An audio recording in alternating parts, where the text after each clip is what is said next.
Welcome to Writer's Digest Presents. Hosted by the editors of Writer's Digest, this monthly podcast features conversations with writing and publishing experts whose insights will help ignite your creative vision, hone your skills, build your platform, and get your work out into the world. Hello everyone, I am Michael Woodson, and welcome to Writer's Digest Presents. This month, we are in conversation with Isabel Klee. You may know her as Simon Sits on social media. She is famous for fostering dogs in New York City. You might be familiar with Tiki the dog, or Poutine, or any number of other dogs she has helped rehabilitate and sent off to have a really lovely second chance at life. She recently wrote a memoir called Dogs, Boys, and Other Things I've Cried About. And that is what we're talking about today with her. We are talking about her ability to mirror what's going on in her personal life with a dog she might be fostering. We talk about how to be honest in a memoir without hurting people's feelings. We also talk about doing it anyway and writing your story because it did happen to you. We talk about our connection to Cincinnati. We talk about our dogs. You might hear Simon in the background, which is delightful. But I think that anyone would really love this book, whether you're a dog person or not. It is an unabashedly big-hearted, life-affirming memoir about love and loss, about friendship and finding yourself, and the dogs that are there through it all. But before we get started, I just want to remind you that Writer's Digest is returning with the annual conference this summer in New Jersey. It is from July 23rd through the 25th, and it is my absolute favorite thing that we do. It's a weekend full of writing advice, encouraging you to meet other writers, talking to authors, amazing keynotes. It is something that I think everyone should do. It is truly my favorite thing we do. I learned something from it, even though I'm working the whole weekend. You can register at writersdigestconference.com, and I hope we see you there this summer. So, without further ado, Writer's Digest presents Isabel Klee. Isabel Klee, thank you so much for joining me in Writer's Digest today. I really am so excited to talk to you about this book. But as we get started, why don't you introduce yourself to our listeners and tell us a little bit about you and how Dogs, Boys, and Other Things I've Cried About came to be. Yeah, so I'm so excited to be here, first of all. I am a writer and content creator in Brooklyn. I feel like writer is a new addition to my title, which I am very happy about because I've always loved writing. I went to school for writing, so this has always been a dream of mine. But yeah, I have always kind of been writing just about my life. I loved writing creative essays in college, and most of my writing was about love and my relationships. And like as a, girl in my 20s living in New York City, relationships and men were like the center of my universe. And so that's what most of my writing was. But then through my fostering journey, I kind of accidentally fell into this writing hole about my foster dogs. And it kind of happened accidentally because, I've always loved dogs. I've always worked with dogs. I have been fostering for a very long time. And it wasn't until I started bringing those stories to social media that, without really thinking about it, I was using my writing brain to tell those stories. So it was like I was applying these skills that I had learned to the stories of these dogs. And the way the book came to be was my literary agent, Jessica, just cold emailed me because she had followed me and she saw that I had been writing, and I wasn't even really thinking about that. I was just like telling the stories of these dogs. And she just cold emailed me and said, "Have you ever considered writing a book?" And here we are. Wow. That is like a Cinderella story moment. And I have to tell you, so you open the book getting ready for your Today Show interview, and you happen to be fostering. It was a senior Chihuahua or just a... I think he was a senior. I think he was about 9. He wasn't like a super senior, but just entering his senior years. Yes. Twinkle. And the majority of my reading of this book was spent on my couch with my senior chihuahua in my lap asleep. And it really was like, I felt fated that I was reading this book at this stage of my dog's life, who I've had since I was 23. And he is like the love of my life. And the last couple of years have just been really, I don't want to say challenging. They've been the hardest years with him just because we're watching him. He's 13. We're watching him like get older and slow down, but also still be like, I can see that puppy still in him, and we still call him Pup.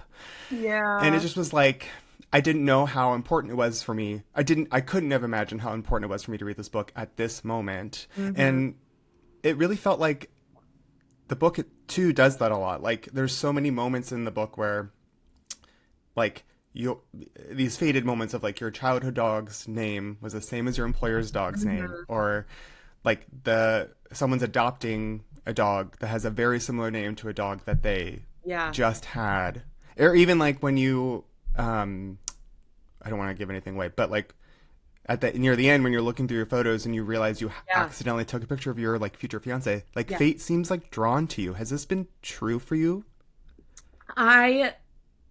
It's funny. I don't know if fate is drawn to me. I do know that I am a hopeless romantic. Same. I look for signs everywhere. And I do think a majority of it is that you have to look for magic. Yeah. And I think that's just my personality. And I think life is just so much like better when you're looking for these tiny moments of magic. And I mean, the picture thing of my fiance That's insane. Is really weird, I will say. Like, that is very strange. And it's funny because we met on Hinge, which is so not romantic. And like, I always hated that we met on Hinge because I like love a meet cute and everything. Sure. But then I found that photo. I'm like, now I have a good This is our story. So I feel like maybe that was the universe being like, here you go. Here's I hear you. Yeah, totally.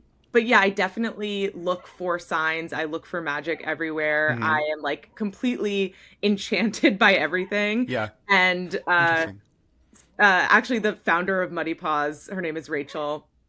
She was texting me the other day and she was like, you're just so genuinely excited about everything. Wow. And I'm like, I am. Like, that's just my personality. And even in those moments where I was like really in pain and heartbroken, I kind of like knew that there was something coming after, Yeah, that's interesting. You say like you look for magic, because I feel like the structure of this book is sort of like your personal life and something with your foster dogs.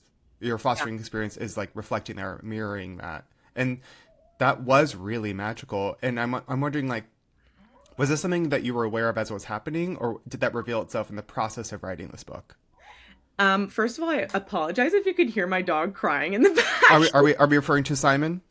Famous Simon? Yeah. He doesn't like when I close the door, but if he wants to be in here, he can. I'm going to introduce you to my dog at the end of this. Oh, I need to meet your dog. No, okay. But he's not allowed to be in here because he just like will bark at me and talk. Okay. But totally I can hear him crying outside the door.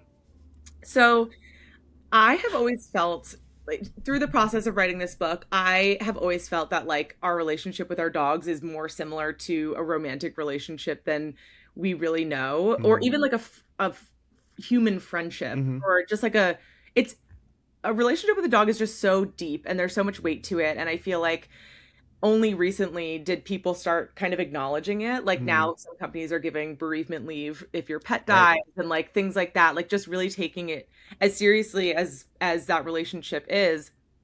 So I knew that there were a lot of similarities of like a human on human relationship and a dog on human relationship, in that you needed patience and trust and like time, and you really had to like build that relationship. It doesn't just come overnight. But I'll be honest, I was actually surprised at just how perfectly these things clicked into place. Like, I think the one that really surprised me was when I was falling in love with Jacob for the first time over Christmas, and then I was falling in love with this foster dog over a different Christmas. And because there were moments that I knew I wanted to write about, and then I was like, I don't know how I'm going to connect this. Okay. seems a little like far-fetched. And then I would remember like, oh my God, yeah, I brought Caesar home that one Christmas. Wow. And you know, Janie, Caesar's now mom, saw him and loved him before she even knew him. And like, Mm-hmm. that's how I felt with Jacob. So it's like Mm-hmm. there were ones that were quite obvious to me. But then there were ones that kind of took me by surprise where I was like, oh, I don't know how I'm gonna Yeah. connect them. And then I would remember a dog and I'd be like, oh my God, duh. Like that's so obvious. Yeah. So yeah, it was a little bit of both. Yeah. So that's really interesting to me. What came first for you then in writing? Was it the personal stories or was it the foster dogs?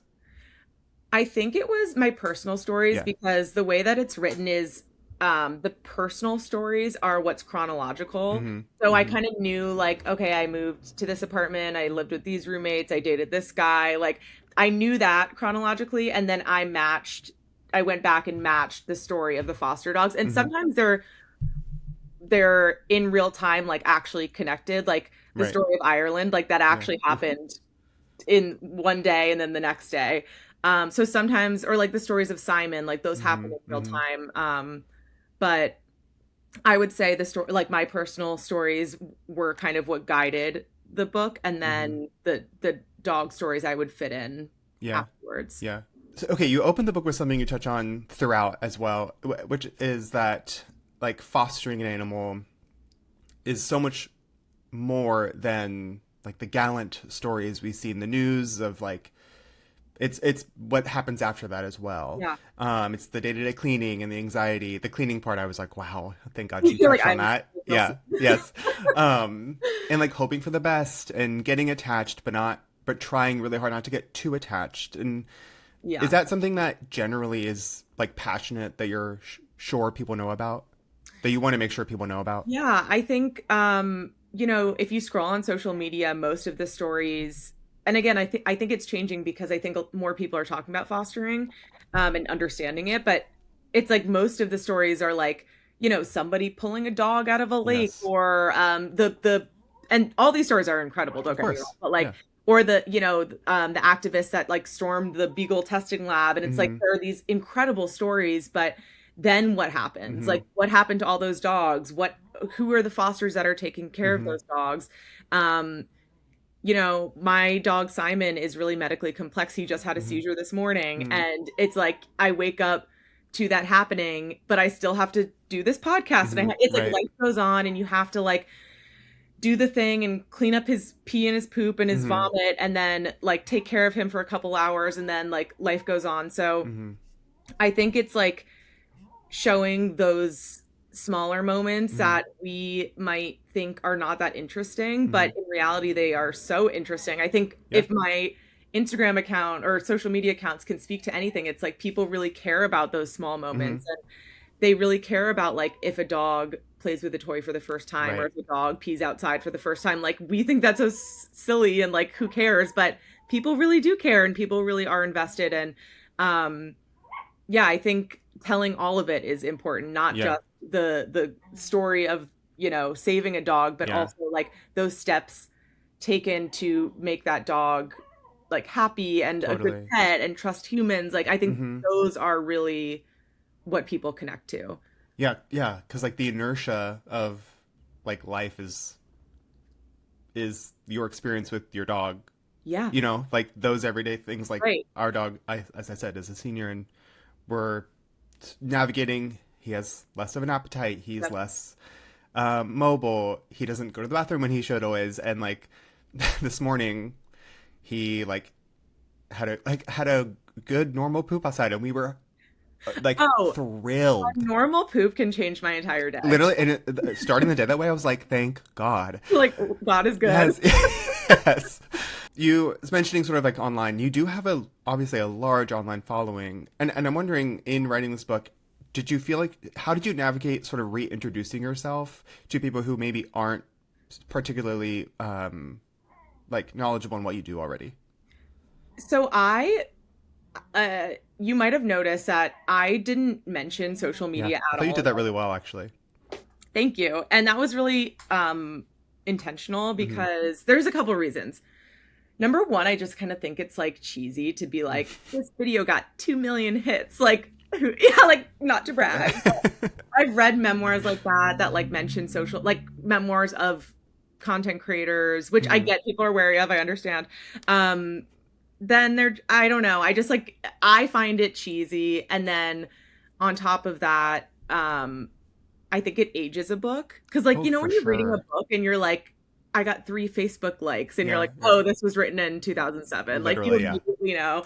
It's a really good point. And then the third thing was that I wanted this book to like exist outside of who I was online. And at the end of the day, I don't even think that social media matters in this story. Like, I think it gives it a platform. And I'm so glad that I have this platform to like help educate people and to like have this little safe corner of the internet. But it doesn't actually impact the stories that are told other than like a potential family seeing the dog online and then adopting it.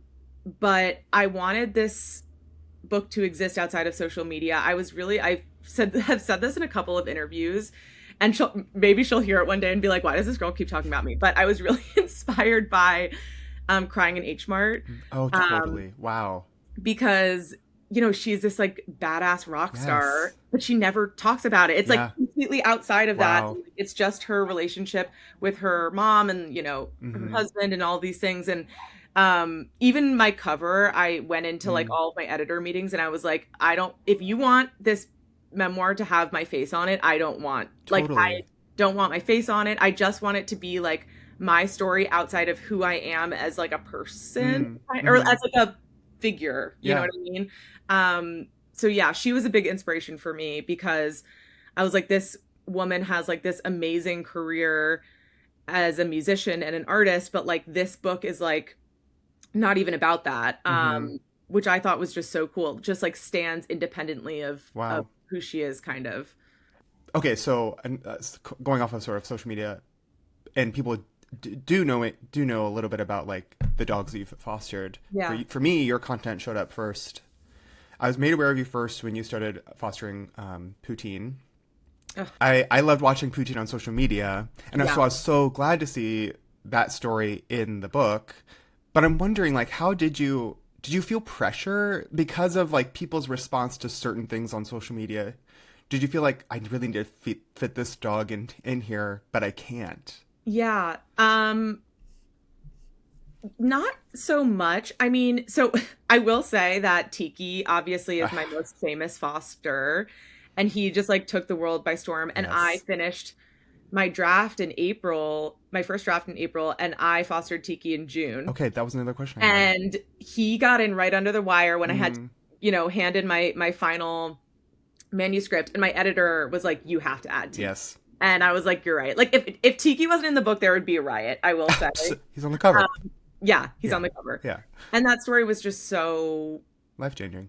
Yeah, everything about it was just like amazing. But yeah, there's so many foster dogs that I loved so much, but like, and this is going to sound bad, but like, well, not bad, because I always say 95% of rescue animals are like completely normal, happy, well-adjusted. Like I just happen to, I like the undesirables. Yeah, like, you mentioned that.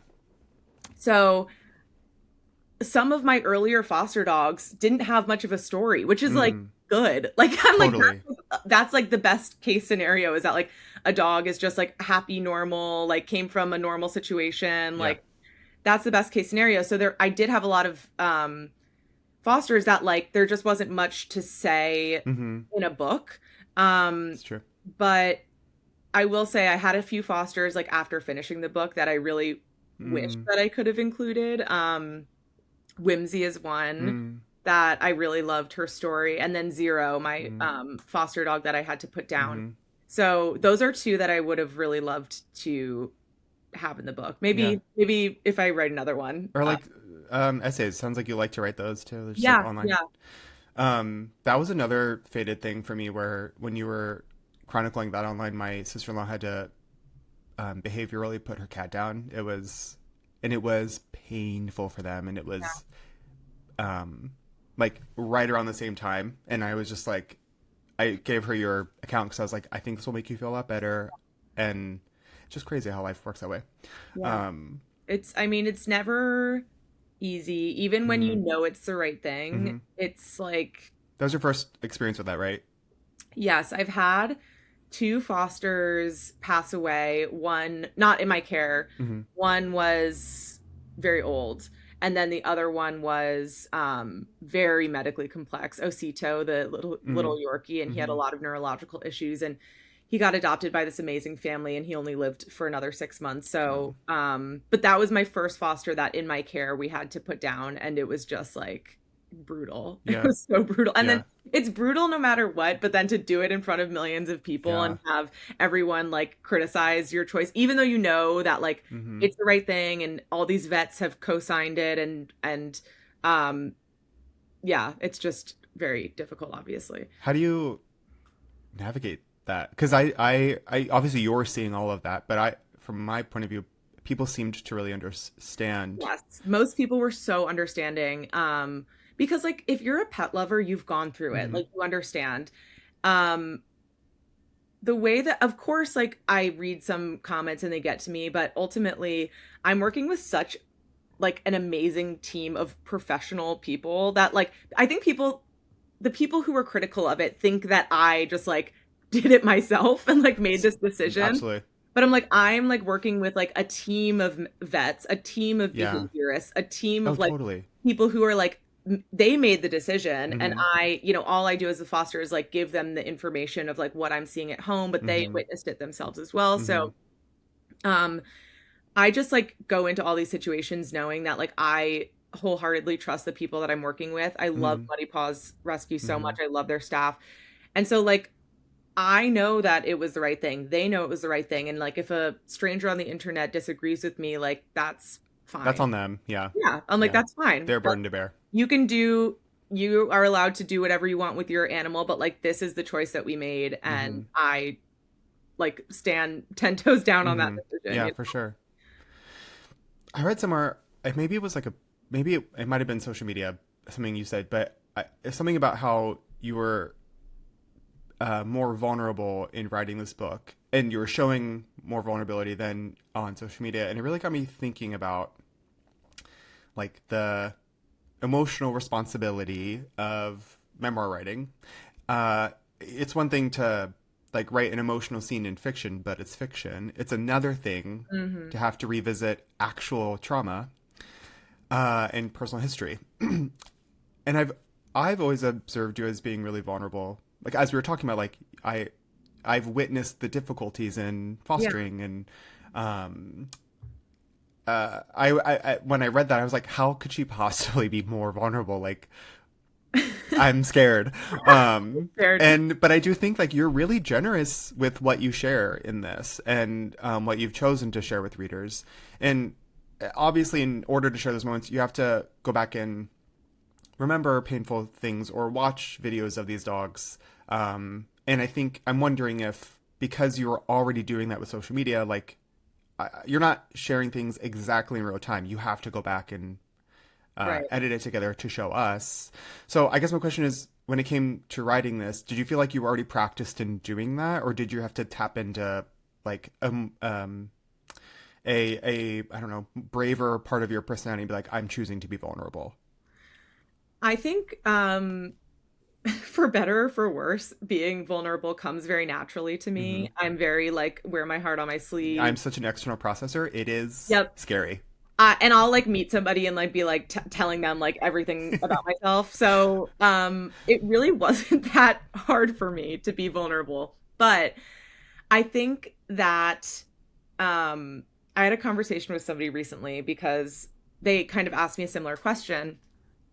And I said, like, I am very vulnerable online, but I don't talk about, obviously, like, I say obviously, but then I write a book on it. I don't talk about like my ex-boyfriends or like, like my family or things like that. And when they asked me why, I was like, well, no one cares. And they're like, well, then you wrote a book about it. I'm like, that's a good point. Yeah. I don't know. I'm like, well, hopefully somebody cares about this in this way. But like on social media, I'm not talking about like my personal issues in the same way. So like, I'm not going to talk about oh yeah, I dated like a heroin addict and he cheated on me. Like it's Mm-hmm. like all of these Right. things are not like social media. It's not like my thing on social Yeah, media. it's not your bread and butter. Some people do, and I love it, and I think Mm-hmm. it's great, and I think it's important. But I think this was an opportunity for people to get to know me a little bit Mm-hmm. more, and I think, I am very much myself on social media, but Mm-hmm. it's just one side of me. Mm-hmm. And I think a lot of people, I met somebody the other day and they were like, I was expecting to meet like Mother Teresa. And I'm like, I get it. I'm like, I get it because I'm like saving dogs and it's very wholesome and it's very sweet, but like I love like drinking wine with my friends and gossiping. I love reality TV. Like I love reading smut. Like I'm like there's all these Totally. other sides of me that I wanted to be able to share in this book as well. So I Yeah. think it was easy for me to be vulnerable, Yeah. but I think it was like which parts of me to To share. share, totally. Yeah, because how do you navigate privacy in that way? Yeah. Because for yourself, because you're right, and I want to rest assured, like, of course, people are interested in these, because your story is really surprising. I was really, and I recently saw that you said you signed a contract for this to become more. Mm-hmm. Can I say that? Is that Yeah, it's okay? out. Yeah. As I was reading this, I was like, this is needs to be made because I can see it so well, and it's like even outside of the work you did in traveling, like your early 20s traveling on your own, that was such a surprise. I was like, Isabel, that is so surprising, and I felt really like that was a really great way to start the book of being like, okay, this is not what I'm expecting at all. And Yeah. so I hear you though about being like, it's easy to be vulnerable. I recently told someone recently, I was like, you will never be confused about about what I'm feeling. I'm so afraid of being misunderstood. I'm going to make sure you understand me. Yeah, and that's I mean that's a constant theme in my relationship with my fiance where like he's from Northern Kentucky, Mm-hmm. Cincinnati, and he's very like Midwestern boy, like keep your feelings to yourself. I mean, it's funny because he's like very in tune with his feelings, but Mm-hmm. like it's not his feelings, it's more like if I do something that annoys him, he won't talk about it. Mm-hmm. And then I'll bring up something that annoys me because I'm like, as soon as something annoys me, I'm like, I need to talk to you about this. And he's, That's okay, well, so you did funny. this thing last week. I'm like, no, if I do something, you need to talk about it in the Timer's moment. out. Yeah, the buzzer. Time is Yeah, out. It doesn't yeah. matter. You can't be mad at me anymore. I have to say, I loved, mentioning the Cincinnati skyline in his apartment. I am from and currently live in Cincinnati. Are you And serious? yeah, and so when I read he was from Kentucky and he loves Cincinnati Reds, I was like what? You're in Cincinnati right now. Yeah. Oh my God. I love Yeah. Cincinnati. Okay, good. I was actually gonna ask if you've been able to spend much time Oh here. my God. Yeah, we spend so Yeah. much time Oh, there. We fun. go a couple times a year. Oh, I love nice. it. It's so funny because um I didn't expect, I had never really Totally. spent much time in the Midwest, and Jacob was like, it's the best, it's the best. Yeah. I'm like, okay. And then I show up, and it like actually is such a cool, fun, Cincinnati is so lovely. it's so great. Yeah, we're really happy here. I have a couple like restaurant recommendations to you if you have time. You're coming here on your tour, right? Yeah, of Yeah. course. If you had time, you might love. Um, I won't ask on the podcast, but I want to know where you live specifically. Oh, okay, okay. We'll chat after this. Um, okay, so take it back. Having followed you for a little while, and you mentioning, you have a degree in writing. You read smut. Who doesn't? Love. So I know you're also a bookish person. You love to read. I'm wondering, like, do you have plans to write fiction ever? I do. Yeah, Yeah. I've actually started writing nice. something. My agent keeps texting me being like, how far along? She's like, I think in her perfect world, we would have gone out with it like at the peak of this. And I'm like, don't talk to me right now. No, But it is in the works, and hopefully I'll have something nice. to, get the ball rolling Yeah. soon. Have you read The Rachel Incident? No. Oh, you would? I think you would love it. It sounds very up your alley. Okay. Oh, I just finished, which so did it has everyone and their mothers, but Strangers. oh, I just went to the movies with my friend Lily, and she said, like, have you read Strangers? And I was like, I am dying to read this. You must. Yeah. It's crazy. And we actually have the same literary agent. Oh, wow. Or no, sorry, TV agent. We have the same TV. Oh, nice. Agent. And so my agent was telling me about it. I'm like, oh my God, this sounds crazy. Yeah. And then it just completely blew up. And Yes. speaking of amazing memoirs, just chilling. You have to read it. Okay, so with a memoir like this, I think it's an interesting dilemma, I think, in figuring out how to end it, because it's not a memoir about like a single event or hurdle or challenge that you were experiencing that's built in. There's a built-in end to it. Like this work that you're doing continues off the page. You're still fostering, and we know that. It is bookended really well. I'm just wondering, when did that structure come to you? I think the book honestly had like, this is another thing, it's like my life just kind of lended itself to this like natural ending. I got let go from my job. I turned 30 and moved into this apartment and got engaged all within like 6 months of each other, or like, a couple months of each other. And it all just felt like, I'll never forget, as you read in the book, and this is not a secret because it's on social media as well, but my fiance proposed to me at the end of the New York City Marathon, and we had this big party at our house, and my literary agent was there. And Wow. She hugged me and she said, "You just wrote the ending chapter of your book." Wow. Oh, that gives me chills. I was like, yeah, he did. Wow. And it was like, it all just kind of like came together so perfectly. It was like this moment in my life where like everything just kind of like settled. But the ending or the ending of like me, then the dog gets adopted and then I'm just waiting for the next one. It's like kind of like that's my perpetual state of being, is like I'm literally going to pick up a dog today. Wow. So it's just like, it's waiting for the next one, waiting for the next one, waiting for the next one. And like, I felt like that was the only right way to do it. And I also, as much as this book is about love and, my fiance is like, everybody's in love with him online, Mr. Isabel, I didn't want the end to be him. About him. Yeah. Because I'm like, that's like not like, it's a piece of the puzzle and like a piece of like how I kind of like found the right guy and like all this stuff. But like, that is not like the end of the story. Right. The end of the story is like, it's continuing on the work. Yeah. So that was all by way of saying it. It happened kind of naturally, but then like the very, very end, I always knew I wanted it to be like, okay, now we're gonna go and pick up the next one. And it ends with just me and Simon like sleeping in bed, and that's kind of how I feel like my life is. It's just me and him against the world. Yeah. Yes.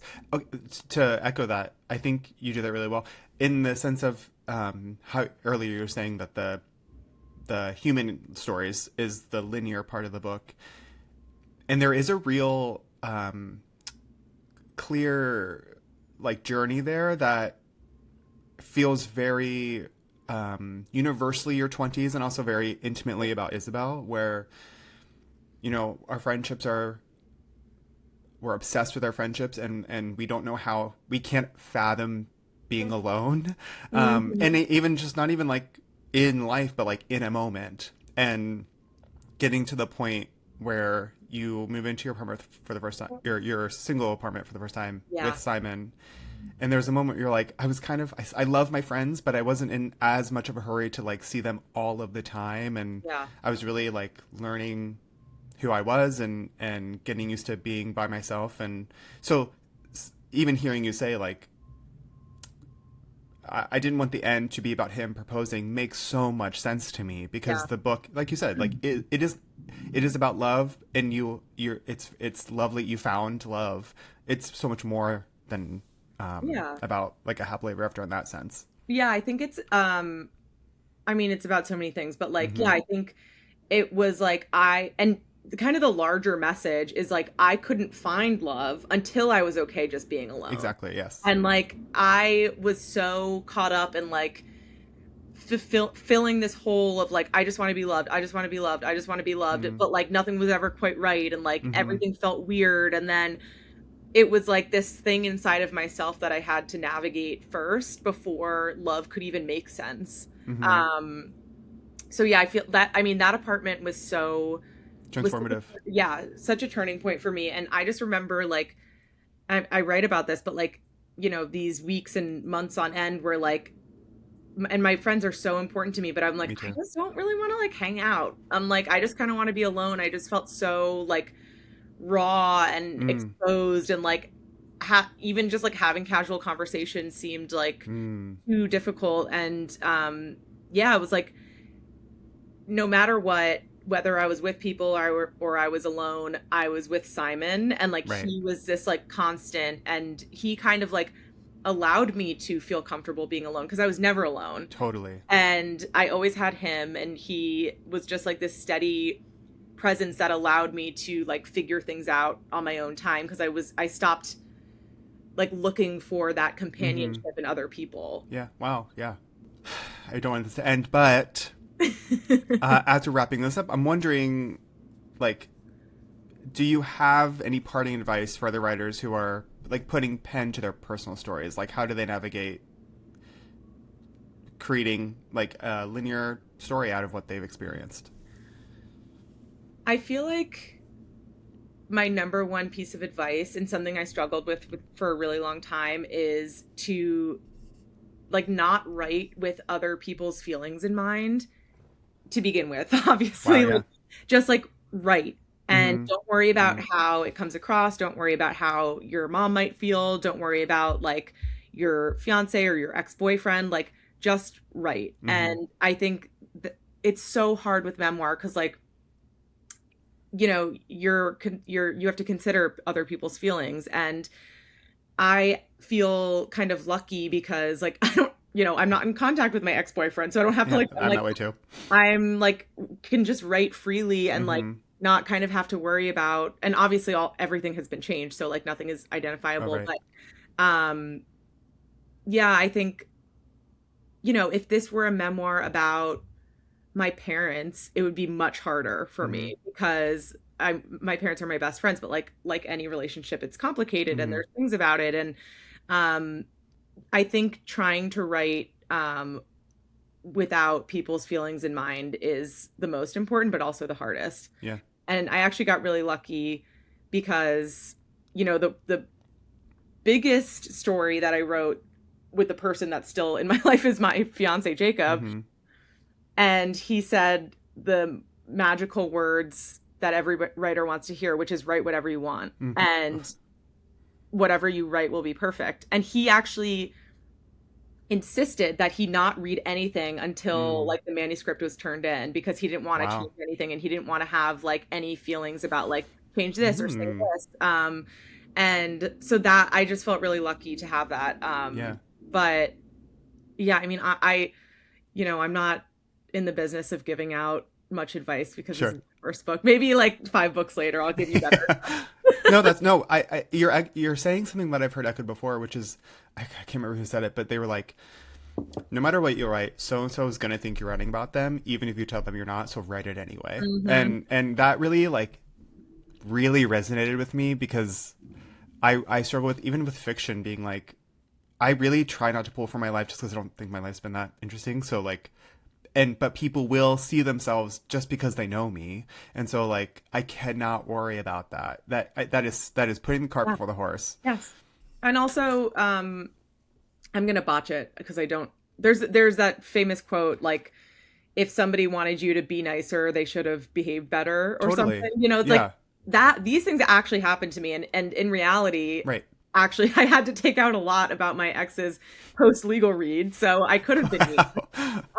But yeah, I think it's like, those things happened, and I was cheated on, and like and you know, I think I was kind to the people who were kind to me, and I was honest with everything else. So yeah, I think as far as memoir goes, it's like, that's just It's got to be honest.